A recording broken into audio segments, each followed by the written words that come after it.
AmericanED Radio, leading the education discussion. And now, your host, Jack Ford. Welcome back to AmericanED Radio.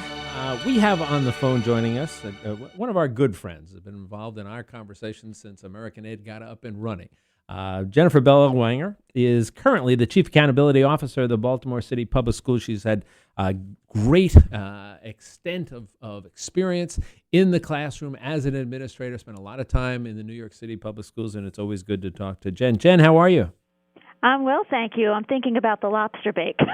Wasn't that great? Isn't That's it? where I want to go. You know what? You guys down there in Baltimore, you could crank up something similar to we're doing a crab bake and crab cakes. We could definitely compete with some crab cakes. I think you do that. Put a little Old Bay on it. And I think we'll come down and cover it live and in person, so we can engage and entirely on a professional level. But you need somebody to be dining here. We have a few fun things that you might like to cover going on down here. I got to tell you, Baltimore is just a great city. If you haven't been to Baltimore at all recently, you should go, because they've done marvelous things down there in taking a city and really giving it an opportunity to express all the great value there. Speaking of which, we should compliment you. You know, we take a look here at we talk about we trumpet ourselves as the group that looks at all of the issues that are going on in education, the bad things, the good things. Well, we get to chat with you about some progress here that the Baltimore City Public Schools are making. Latest graduation and dropout data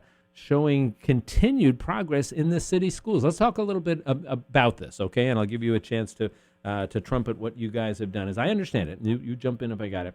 Took a look at what they call the 2009 cohort of students. So those are the students who entered high school in the fall of the 2008-2009 school year. And looking at the data, they've been able to show significant progress. Let's start with the graduation rate. What are we learning about the progress that you all have made down there? So, we really started our reform efforts in 2007 with our Chief Executive Officer, Dr. Andres Alonso, and we have focused our reform efforts on student engagement and re-engagement, and those efforts are really paying off.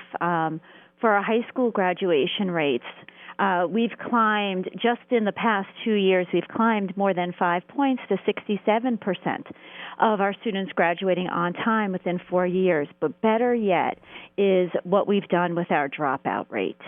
So in just that same time frame, we have cut our dropout rate by 42% in just 2 years, from 1,500 students dropping out for students that were expected to graduate in 2010 to just under 884 students in 2012.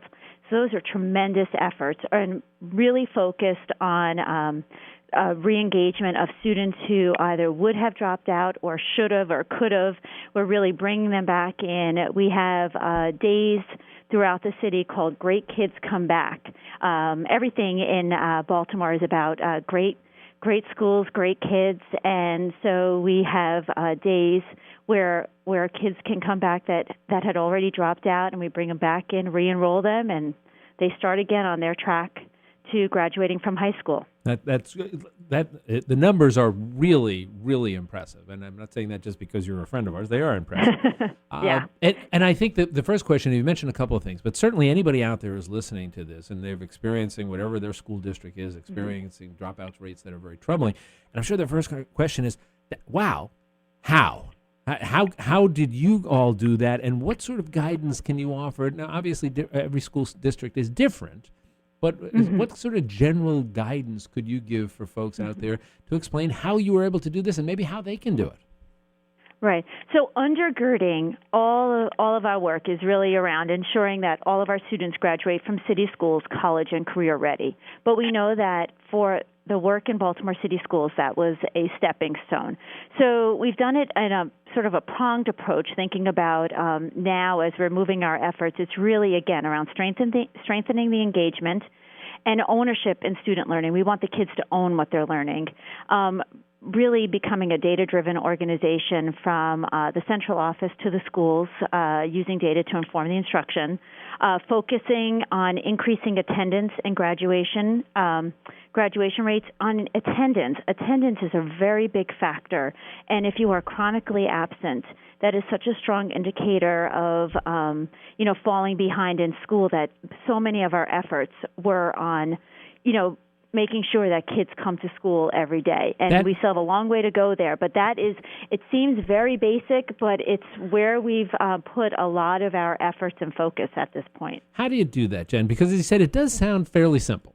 If you get them there, you got a much better chance that they're not going to drop out and that the kids will indeed graduate. So it sounds fairly simple, but as you know, as an educator, nothing is simple, and certainly not as simple as it sounds. So what do you do to bring the kids, to get to their parents, their families, to bring them into school so you can work with them?